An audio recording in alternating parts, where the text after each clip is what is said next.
I just want to take a moment to thank every single listener of this podcast for following us and paying attention to the psychology and the science we try to bring you on a bi-weekly basis.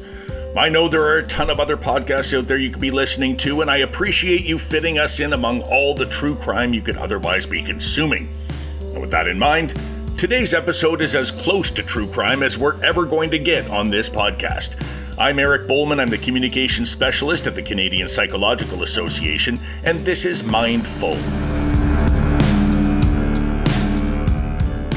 A few weeks ago, I spoke to Dr. Alexandra Zeidenberg about criminal profiling, how it's at best a coin flip for law enforcement, and how people might overrate their own abilities thanks to watching police procedurals and serial killer documentaries. Today, my guest is not a profiler, but he is someone who has lived that true crime sensationalism more closely than most law enforcement and almost any podcast host. I'm Jeff Smalldon. Glad to be with you this morning, Eric. I'm a retired forensic psychologist. I live in Columbus, Ohio, and my practice over a period of 25 years was located in Columbus, though I did work in about 55 different counties throughout Ohio and in a couple neighboring states as well. And before we get into the meat of today's podcast, cognizant of the fact that people are going to listen to this a week and a half after we've recorded it, I just wanted to say congratulations on the Detroit Tigers evening up their series and having a pretty big win there yesterday. I appreciate it, Eric. I slept a lot better last night than I would have had they not won that game. Well, here's hoping that by the time people listen to this podcast, they will be in the championship series against the Blue Jays and losing at that point. Here's hoping for the championship series. I'll agree with you that far. Terrific. So your book, The Beast Was Not Me, talking about conversations that you've had on death row with serial killers and names that we'd be familiar with, John Wayne Gacy, Ted Bundy, the Manson family. But I want to start a little bit earlier. You have an anecdote in your book about when you went to Ford Theater as a field trip in grade 3. I want you to tell me about this field trip because I'm thinking about this as sort of a uniquely American thing. Is there a reason to visit Ford Theater aside from the fact that that is where Lincoln was assassinated and that's the historic perspective that you get as a grade 3, 8-year-old, presumably, going to visit that site? Well, I don't know that there's really another reason for going to that site. That's obviously what it's best known for, the site of Lincoln's assassination. But just a minor correction, it wasn't a school field trip. It was a family trip. My dad was a special agent with the FBI, at the time assigned to FBI headquarters in Washington. And my parents decided to take my older sister and me on a little family trip to Ford's Theater. And what I say in my book is that I was 8 years old and already fascinated by criminals and notoriety and infamy. I don't know why, but after that trip to Ford's Theater, I became obsessed with not the Civil War, not the presidency of Abraham Lincoln, but with the assassination plot, the 8 conspirators who had conspired to assassinate Lincoln and commit a number of associated crimes. And my parents bought a souvenir pamphlet at Ford's Theater that was called The Crime at Ford's Theater. And I just pored over the pages of that in the weeks to come. And, I still have vivid photographs in my brain of all 8 of the conspirators, and I learned all their backgrounds, and I just became fascinated with them. And I don't really understand why, but the point of that anecdote in my book is that from a very early age, I was interested in outlaws and outsiders and criminals. Yeah, and I guess the reason that stood out to me was that, and to be fair, and I will say I have not had a chance to read your book. I've read reviews of it, which is how I know of these anecdotes, but it struck me as uniquely American all of a sudden. This idea, I know what Ford's Theater is. I know that's where Lincoln was assassinated. I know of that venue. but I live here in Ottawa. In Ottawa, that's the location of the most famous political assassination in Canadian history, which was of one of our fathers of Confederation, Darcy McGee, who was killed on Spark Street. I bet very few people in Ottawa know that even happened. And unless you read the plaque on Spark Street next to the place where that took place, you probably wouldn't know. We don't teach it in school. We don't learn about it. We're not fascinated with it in the same way. There was another assassination in Ottawa of a Turkish diplomat, like machine guns and a crazy scene in the middle of one of the major streets in Ottawa, Island Park Drive. Again, unless you go to the memorial next to that assassination locale, you probably don't know that that took place in your own city here in Canada. And I'm just wondering if there's maybe some, like, I'm hoping you can give me an American perspective on this. It seems like a little bit more part of American culture to talk about these things, to know about these things, the violent incidents in the past. That's fascinating, actually, hearing your perspective as a Canadian about that and the differences between Canadian culture and American culture. And for one thing, we in America, we're a country saturated with guns, which makes us very different from Canada, obviously. And we're a country that has always celebrated, manifest destiny and conquering and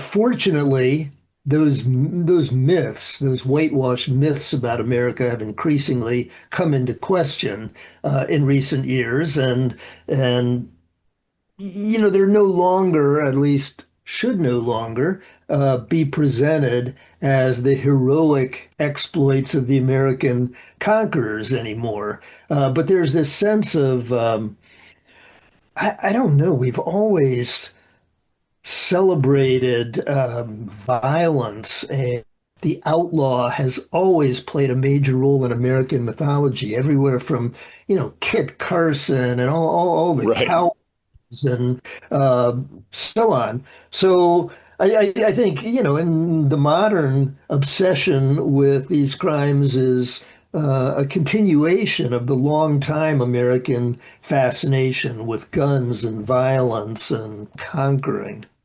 And Conquering you of- you were very upfront about how you developed that fascination at an early age, or how you realized you had it maybe at an early age.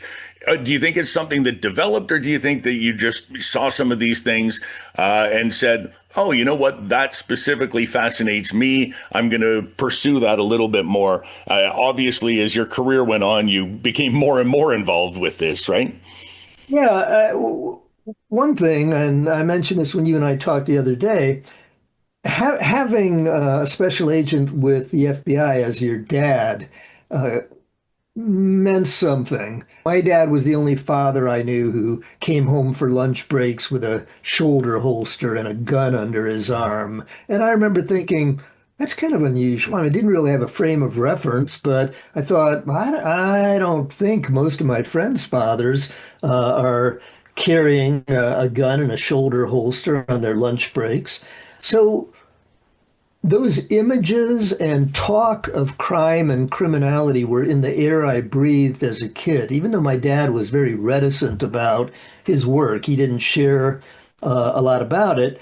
But I knew that he was on the trail of mafiosos in Niagara Falls. I knew Right. enough to do that, and I was fascinated by it. And I used to go to his office with him on Saturday mornings, which was in the post office in Niagara Falls. And he would go up to his office to catch up on paperwork while I would hang out in the lobby of the post office looking at the wanted posters. And I was just I was fascinated by the language in them, how they would rank different criminals from should be considered dangerous, should be considered very dangerous, should be considered extremely dangerous. And of Right. course, it was the ones described as extremely dangerous that I was most interested in. And I would read the descriptions of their crimes and I was just fascinated by it.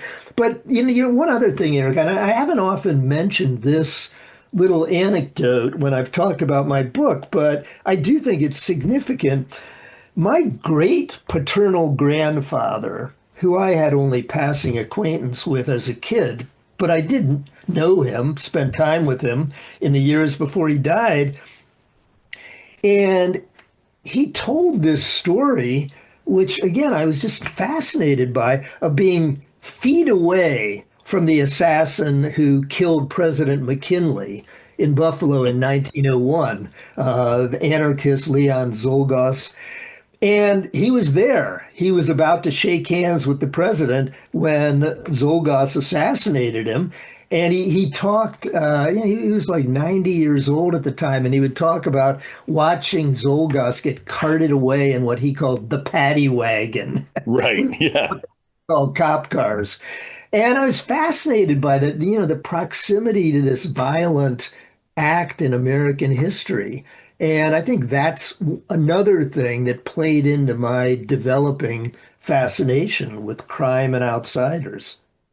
Yeah, and I imagine like 1901, right? There aren't a heck of a lot of people who are in close proximity to a crime of that nature at that time. But now you see all the statistics that just about every American has been at least 1 degree separated from a terrible shooting event, some sort of horrific violence that it's almost inescapable now, 100 years later, right? Right. I mean, it's something that's woven into the fabric of American society, sadly. And I don't see any restrictions on gun ownership coming anytime soon because there's just such a zealous protection of a certain interpretation of the Second Amendment, which suggests that everybody should be allowed to have guns everywhere. And now in Columbus, there's a recent push to allow guns in the state house. Right. It's come to that point. Yeah. Yeah, it is wild to think that's the interpretation that people want to go with, that guns everywhere is somehow better, right? Like, That people like so, it don't feel that way, right. Now, tell me about the title of your book, The Beast Was Not Me. When I first read that, I immediately had visions of Johnny Cash. Do you know the Johnny Cash song, The Beast in Me? I'm yes, guessing that wasn't the genesis of the title, but that was the first thing that popped into my head. it wasn't. And just a very minor correction. It's actually that beast was not me rather than the Oh, beast was not me. But that title comes from the first proper letter Charles Manson ever wrote to me in 1975. I was a 21-year-old, very naive, but very curious senior in college when a professor for a course in abnormal psychology I was taking at the time suggested to me, we both read Helter Skelter, still the best-selling true crime book of all time about the Manson case. And he suggested to me after a hallway discussion following class one day that maybe I should consider writing to members of the Manson family. And it just struck me as an unspeakably bizarre idea at the time. I right. never thought of writing to members of the Manson family, though I was fascinated by the case. In fact, as I often point out, just as a way of indicating how obsessive I was and how interested I was in that case, I read Helter Skelter in a single all-night caffeine-fueled binge. Started at Right. about three one afternoon and ended at about 11 the next day. I couldn't put it down. And so he encouraged me to write members of the Manson family. And there's a long backstory that we don't have time to get into, but much to my surprise, Manson responded to my overture in his first very short letter, basically to say, stop the BS. I don't have time for phoniness and so on. If you really want to communicate with me, tell me who you are, why you're writing me, and quit with the BS. So, Right. chas- chastened by that prickly response, I tried again. And in my second letter, I was more self-disclosing. I told him I was a senior in college. I had read Helter Skelter. And this was a part of like a hook that I used, not just with Manson, but in other killers later on. I left open the possibility that certain aspects of the Manson story had been distorted in the popular narrative surrounding the case. And so I think Manson thought, okay, well, he's creating a space for me to at least weigh in with my version of the story.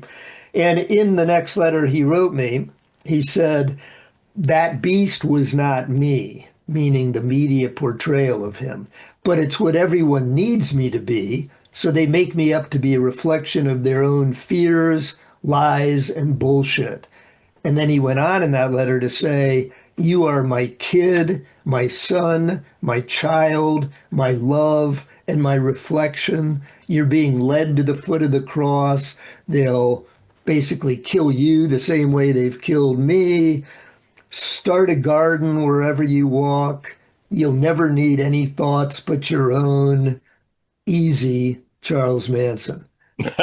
And so that title, That Beast Was Not Me, always stuck in my mind, both because it stood for repeat killers, resistance against the efforts by other people to categorize them, explain who they are, explain their motives.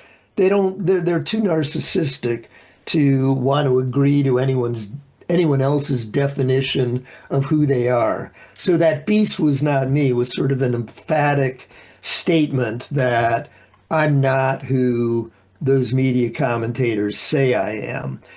But the other reason I chose that title was throughout my book, one of the themes is how do we exactly calibrate the line that separates those people from the rest of us?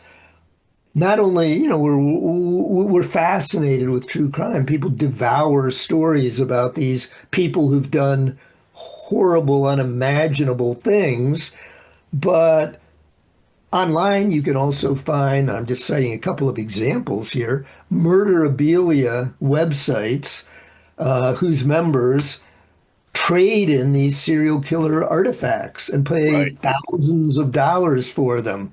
And it's like, where actually do you draw the line separating these killers from the rest of us? And I even in my book cite one anecdote that I won't go into the details of unless you ask me, but it was a time during my career when I was asked by many members of the media to offer commentary about work I had done on a serial sniper case because of its possible relevance to another sniper case that was occurring on the national stage. And Right. one That was sorry, that would have been the DC sniper case, I think, right? The one that was happening currently. Yeah. 2002 is when it happened, but the DC sniper or snipers, as it turned out, were still at large when Scott Pelley of 60 Minutes came to Columbus to interview me for a segment on 60 Minutes too. And I've been watching 60 Minutes ever since I was a kid. It's part of my reality. I love that show. And so the opportunity to appear as the featured guest in a episode of 60 Minutes was cool to me. Right. Yeah. My ego responded to the opportunity. I thought, oh, that'd be cool to be on 60 Minutes. And so while Pelly was here in Columbus interviewing me, word came through that perhaps the authorities had arrested the DC sniper. And I remember thinking, well, on one hand, I hope they have, because if they have, that'll mean no more people are killed. But if they have arrested the DC sniper, that will immediately kill this show. Like I will, Right. they'll Your interview will be irrelevant now, right? be irrelevant now. I was being interviewed on Monday morning. The segment was to run on Wednesday evening. And if they arrested the sniper on Monday, my episode would be killed. So my opportunity to appear on 60 Minutes would suddenly go out the window. And I thought, so am I really hoping for an outcome here that would set the stage for more people to be killed by the DC sniper? If Right. they Yeah. haven't captured him, then my episode will go ahead and maybe more people will be killed. And I thought, what does that say about me that I let my ego get in the way of hoping for an outcome that might save lives? And as it turned out, they didn't arrest the DC sniper, and the snipers killed somebody else the very next day after my 60 minutes taping occurred. And Right. then they finally arrested the two snipers the day after my Wednesday evening episode appeared on 60 Minutes. But I never forgot that. And I often revisited it over the years and thought, what really does that say about me? Is it some personal pathology, or would most people have felt the same way I felt? Well, and I think that's kind of in my mind, that's one of the things that fascinates us about killers is this idea that maybe, nobody's all good, nobody's all bad. Maybe there's some, how do you find the good in a killer, but also how do you find the bad in me, right? Like, Yeah. do I have that capacity as well? Do all of us have something in us that makes us capable of some, maybe not serial killing, but, capable of doing terrible things under certain circumstances, right? Exactly. Yeah, I think, and it's the contemplation of that question looked at from various angles and in various forms that runs as a leitmotif throughout my book, sort of, interrogating that idea that you can very clearly separate us, so-called normal people, the majority population, from people who commit horrendous crimes. And this fascinated me years ago. My doctoral dissertation at Ohio State was on, I called it the social construction of apparently motiveless murder, interpretive frameworks and conceptual something. I can't remember the word in the title. But the idea, Doctoral theses are always very long, right? Like, yeah. they're usually not words that immediately come to mind 30 years later. Uh, but anyway, there was I was interested in how different knowledge communities, both lay and professional, talk about and seek to explain acts of murder that don't fall into the traditional taxonomy used to describe why people kill each other: greed, Right. political gain, lust, revenge, and so on. What about these so-called motiveless crimes that appear to have occurred in a vacuum? And one of the chapters in my dissertation was about the valuation of killing. Like, and I raised the question, but like, what about the corporate executive who willfully disregards rules that are in place to preserve the safety of his workers? He disregards those Right. rules with the motive of making more money, and his workers end up getting killed for it. We don't think of that person in the same way we think about people who act according to a more private logic and kill multiple people over a period of time. Right. And we don't treat them the same in the criminal justice system either. I don't And know. that's always fascinated me too. And not just, the factory owner who, makes things unsafe for his workers because he's less concerned with that than he is the bottom line. But I mean, even corporate entities who make decisions they know will result in the deaths of people. Maybe a pharmaceutical company that raises the price of their drugs so high that they know people can't get it and they know those people will die. Or governments that make a decision to cut funding to something that they know will result in death, but it's the politically expedient thing to do, right? Like we certainly don't treat that. The media doesn't treat it the same way. The courts don't treat it the same way. You've actually given an excellent capsule summary of the issue at the center of my um, not only my dissertation, but certainly my book. That beast was not me. In different ways, I raised that question throughout the book. And like, we don't refer to those people you just described as killers. We don't even think No, of them that way.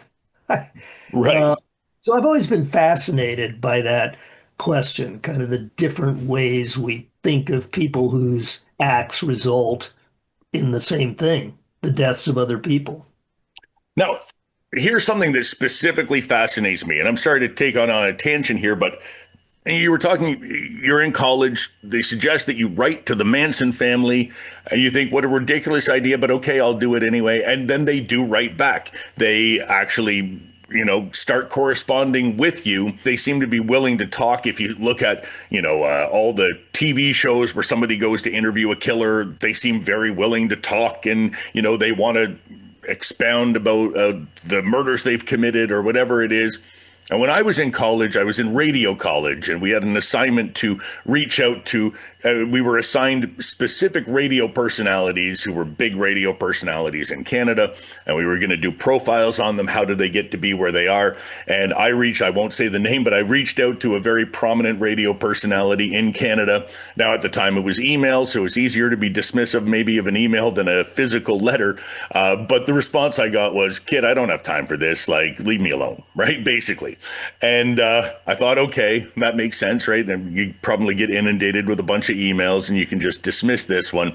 But I'm wondering if there's something in, the people that you talk to, the killers that you talk to in prison, are they more willing to talk? Do they want to talk? Or is it more having to pry things out of them? If you're trying to achieve a certain aim, right? You're trying to determine whether or not they have a mental illness, or you're trying to determine whether they're fit to stand trial. You have a specific goal when you go in there. And I'm wondering if the portrayal of the serial killer who just wants to tell everyone about all the things that he's done, that we see on TV is an accurate one. Well, it's an interesting question. I've written some of these contacts with very notorious killers. Charles Manson, Ted Bundy, John Wayne Gacy, took place before I became a psychologist. So I wasn't evaluating them in any formal sense, wasn't trying to engage them with an eye toward determining competency or mental state at the time of the offense. Okay. That wasn't part of my agenda. I was just trying to engage them in hopes that they would enter into a dialogue with me that in the end would offer some insights into the kind of person who commits the kinds of crimes that you Right. were committing. And and I'll get back to the meat of your question in a second, but for people who haven't read my book, the first chapter in my book is about a very bizarre double homicide that occurred in the hospital in Columbus, where I was then an administrator. And these two women were killed between 4:30 and 5:05 on a Friday afternoon in a department I had responsibility for, right around the corner from the hospital's main corridor. And no one saw anyone enter or leave the lab. The police didn't arrest anyone. And it was against that background that I made my decision to enroll at Ohio State and begin work toward my PhD with an eye toward becoming a forensic psychologist. But the reason I bring that up, when I wrote to Ted Bundy in 1985, he was on death row in Florida, and then John Wayne Gacy in 1986, he was on death row in Illinois. Those crimes at the hospital were still unsolved. So I was hoping, naively maybe, that people like Bundy and Gacy, who I knew a lot about serial killing Right. and, and about the ability to seemingly dissolve into thin air after a lot of their murders. They were very effective in the sense that they eluded detection for a long period of time because they had such a well-crafted social persona that enabled them to move among people who didn't suspect them of being killers. So, very interesting story. I'll give it in very condensed terms. I was just beginning graduate school in 1985 when I decided to write Ted Bundy, thinking if I could succeed in engaging him in a conversation, maybe, at least indirectly, he would provide me with some information that would help me understand the kind of person who would have committed these two murders at the hospital where I worked. And at the end of my long letter to Bundy, I said, and he would have known from reading my letter that I knew a lot about his case. I'd read four or Right. five books about it. I was pretty conversant about his case. But I said at the end of the letter, if you don't write me back, you'll never hear from me again. I'm not trying to bother you. Your choice. Right. And he didn't write me back. So I thought, well, like the radio personality you were trying to engage, he's not interested. But then exactly a year later, I get this letter from him telling me that he had just uncovered my letter, as he put it, amongst my papers. And he had decided to respond. And he said, as for all those questions you asked me, I thought they were very thoughtful and interesting. I'll only tell you this, I've never felt better in my life than I feel right now, mentally, spiritually, and physically. And I'm thinking, that's interesting. You're under two death sentences, and, Right.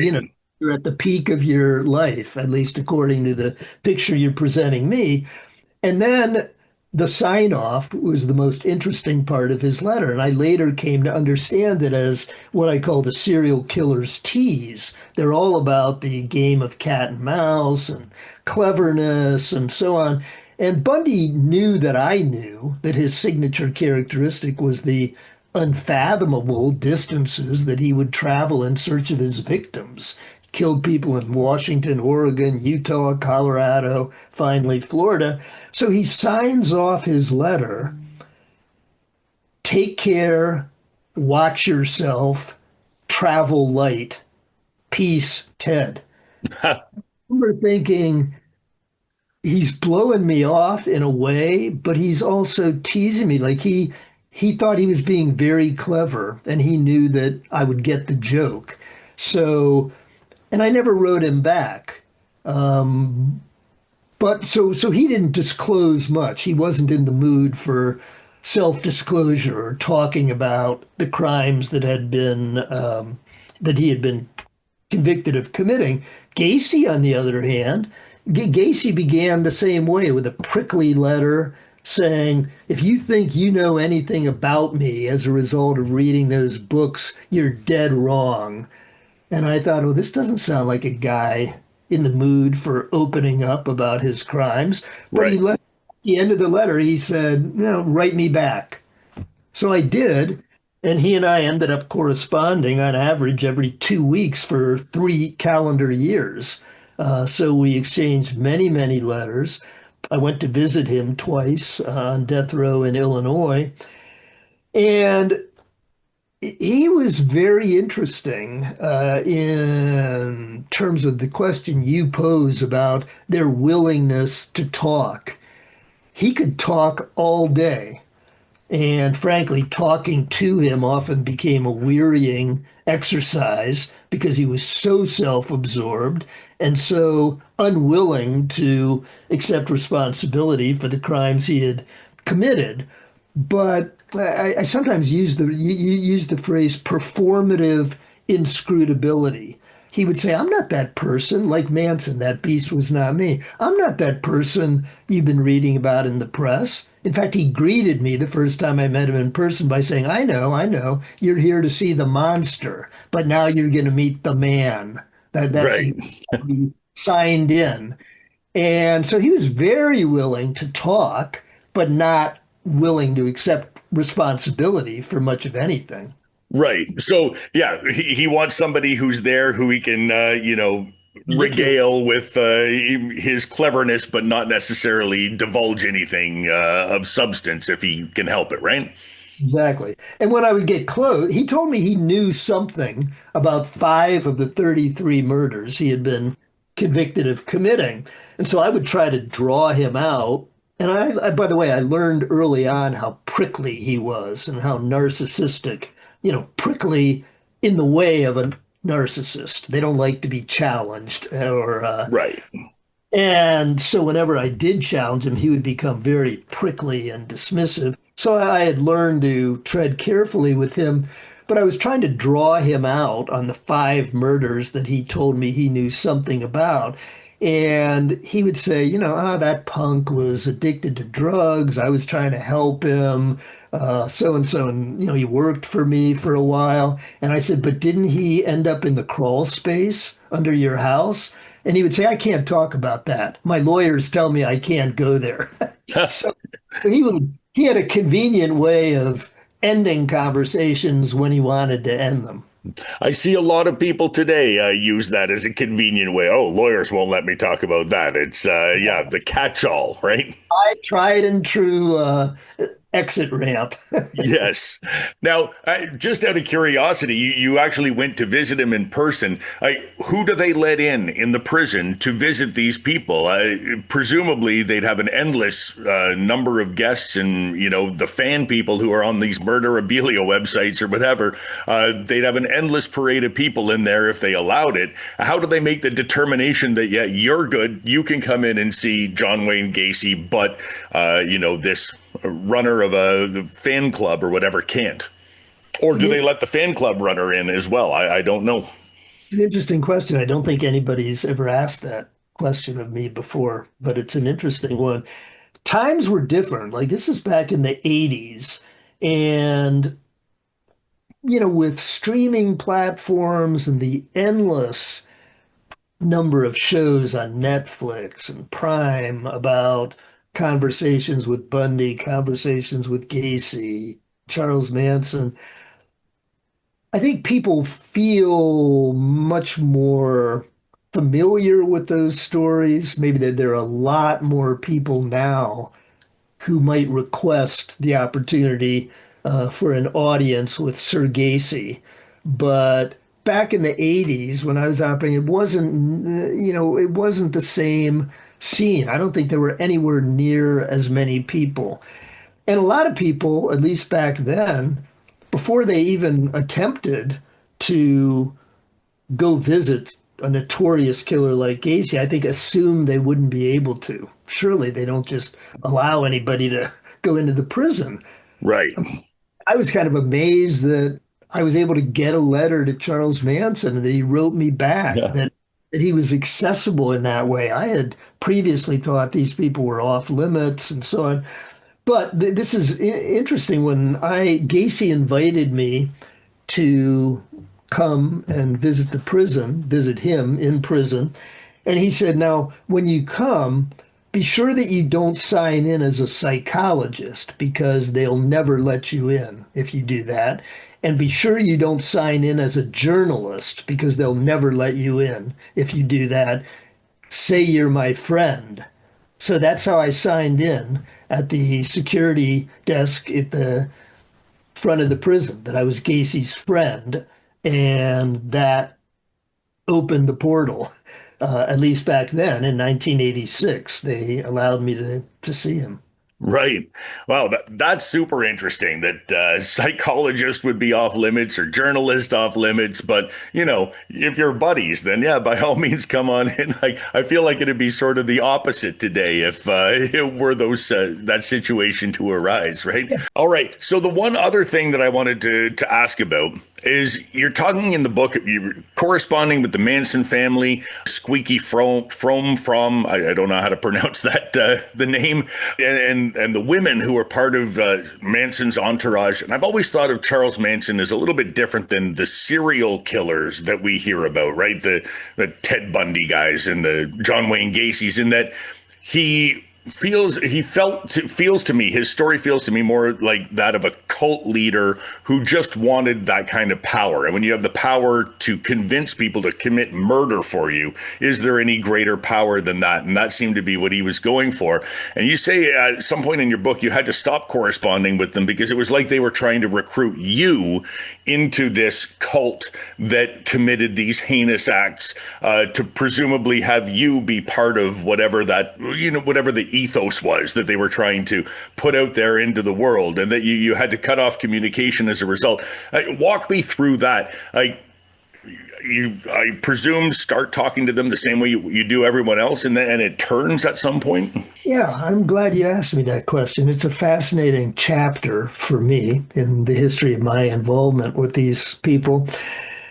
I reached out to Squeaky. I've heard it both as From and Fromy, so I'm not exactly Okay, right. who one is, but I usually say From. But I reached out to her, and I had to use some there's a backstory to how I found her. I had no idea where she was. I only knew she wasn't in prison. But I did find her. My letter landed in her mailbox. She was living in an attic apartment in Sacramento with another devoted Manson disciple, her best friend, Sandy Good. And I was sort of shocked anew, just as I had been with Manson, that she responded right away to my letter. And the first thing I noticed was the floral accented envelope that her letter came in, and her stationery was similarly floral. And she wrote in this big loopy handwriting that reminded me of a lot of handwriting I saw from middle school girls back in the day. And her first letter was all talk of harmony, peace, love. She said, you know, those of us who lived on the ranch, Spahn Ranch outside LA, together were joined together by our sense of love and community. And she said at one point during the letter, Charlie didn't do it, Jeff. He is it, suggesting that he was, you know, sort of this spiritual presence who could deliver the world from all of its sins if only the world would allow him to do that and not keep him in prison. And I thought, well, this is unusual. Not exactly. I knew the Manson family initially had been steeped in this hippie ethos, but before the murders.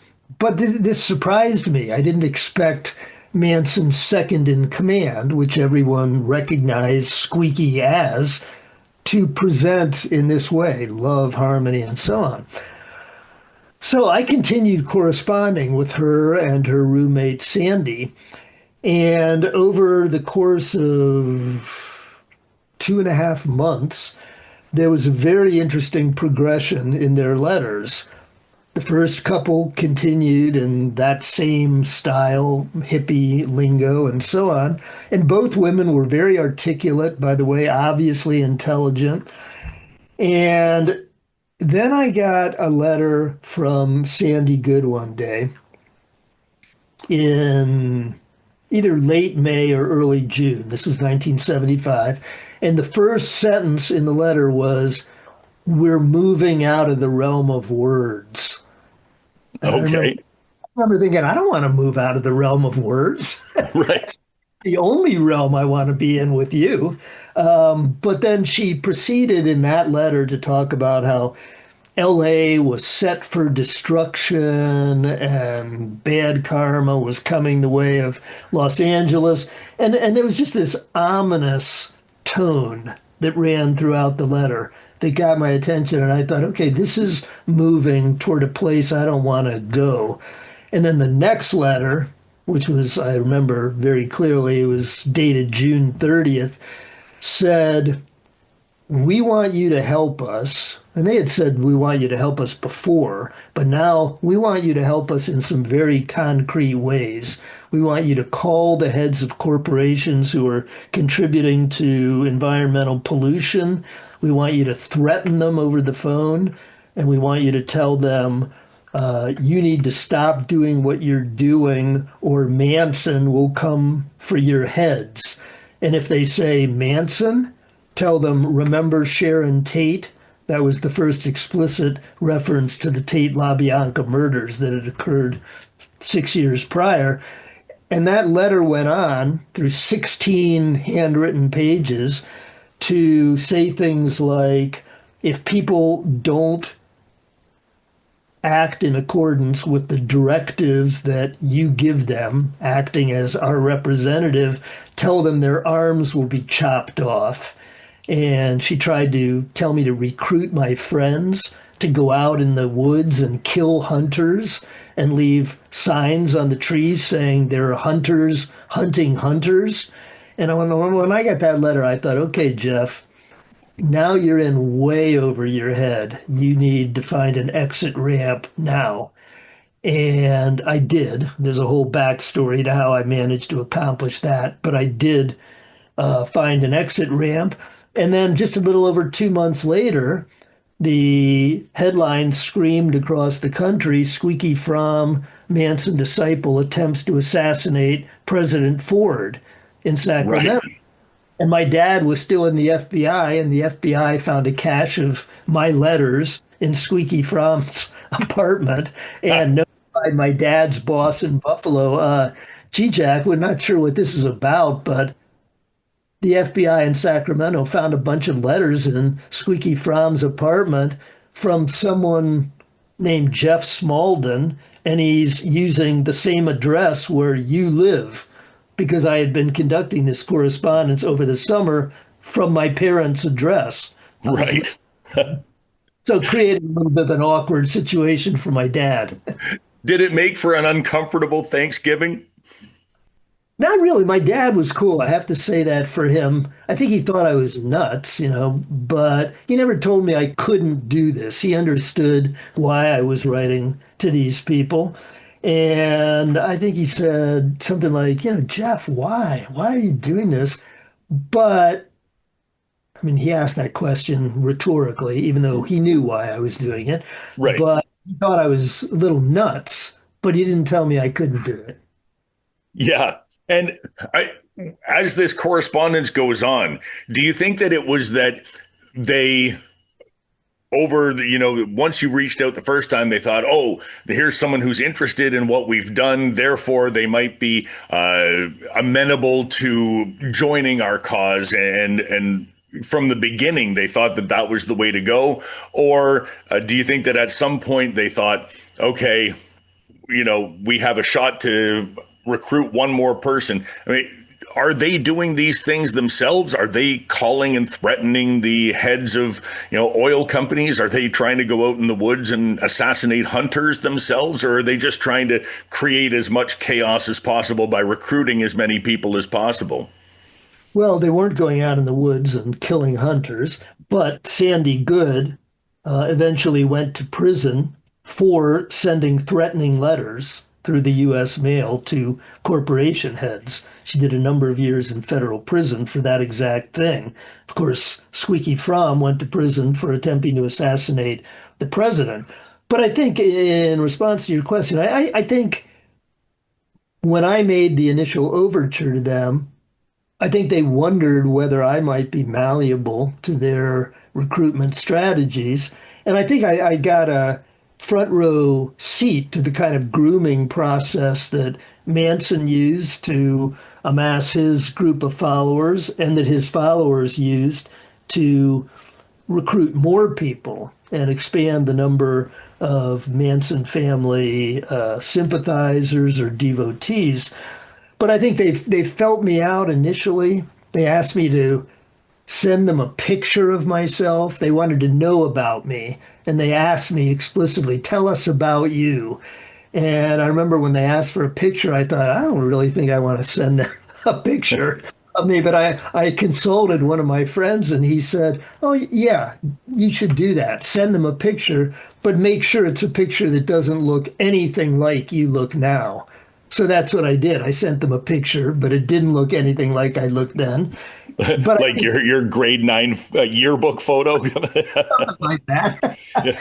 But I think they saw that as an indication from me that I was interested in sharing my personal experiences with them. Maybe I was vulnerable to their appeals. And it didn't happen overnight that they started basically demanding that I do these things on Manson's behalf. By the way, I knew Manson was directing all of their communications with me.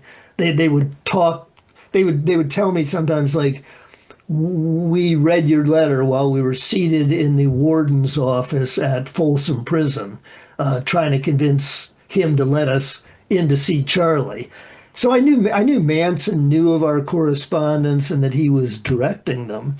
But yeah, I think they gradually tried to reel me in. And then as they were becoming more desperate in May and June of that year, their appeals to me became more desperate and unhinged. And that's when they began ordering me to, make these threats, explicit threats to people.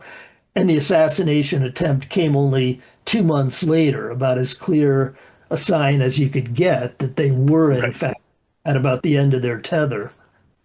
Well, and that's one of the things that, and I could be wrong about this, but my understanding is that so many of the people who had been part of what they would call the Manson family initially remained devotees for decades after the fact. And you would think, like, with some separation, okay, he's in prison, you're not, you can, somehow rebuild a life and go on and do rational things that most people do.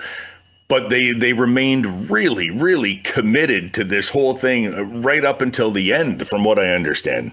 Well, yes and no. I mean, over the years, they peeled off different, even someone as notorious as Susan Atkins, who of the Manson women was the most notorious for her participation in both the Tate murders and then the next night, the LaBianca murders. She peeled off in the mid 70s. I also corresponded at length with her. She peeled off other the other two of the main three who had been participants in the murders, Patricia Krenwinkel and Leslie Van Houten. They peeled off as well.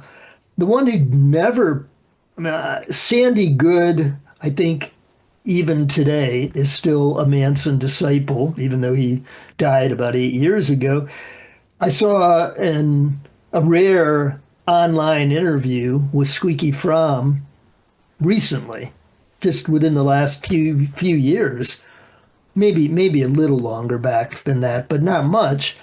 And she's quite she's not elderly, but she's probably in her late 70s now. And at the end of that interview, she said, "Was I in love with Charlie? Yeah, I was. I still am." Wow. Yeah. So, Like that is remarkable to me, just the staying power of something like that, given the separation, given the distance, given the time, and given all the context that you now have that might make you see things differently, right? exactly. Though I would think that probably Squeaky and others of her ilk looked back on that relatively brief time period with Manson as the most stimulating, exciting period of their lives. Manson, for all of his horrible qualities, was extremely charismatic.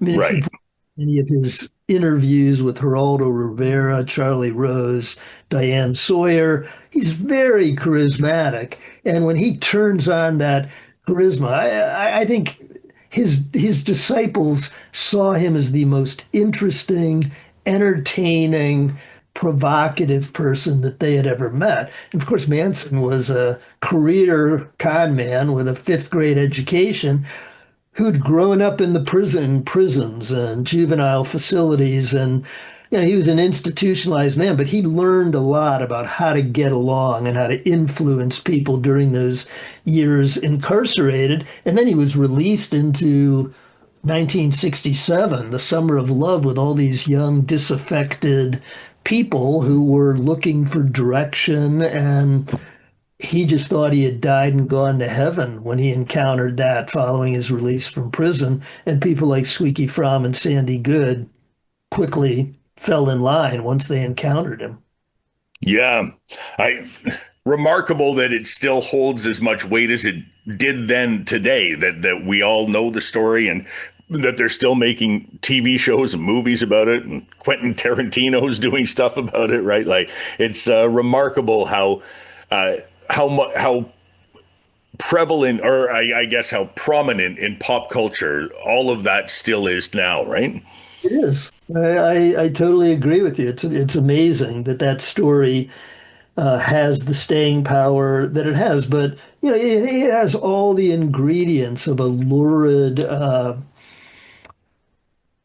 story, a fascinating, very charismatic leader. It's got sex, drugs, celebrity, Hollywood. It's just got all of these elements of a story that people continue to find compelling all these many years later.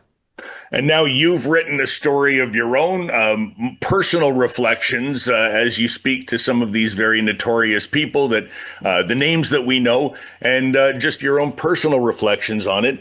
That beast was not me. When people read your book, what do you want them to take away from it?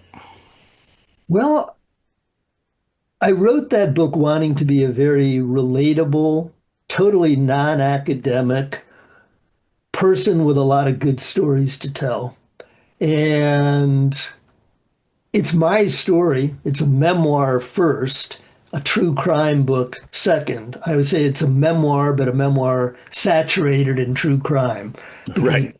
my 5 decades of interactions with Manson, Bundy, Gacy, and I worked throughout during my career on about 300 death penalty cases. So I spent my career working with very violent offenders.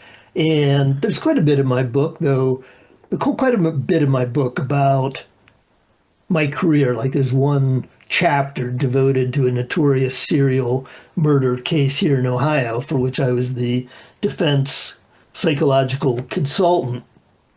So my career certainly factors into the story that I tell, but the story that I tell goes far beyond just my career. And the tone of the book is very, I tried to make it conversational.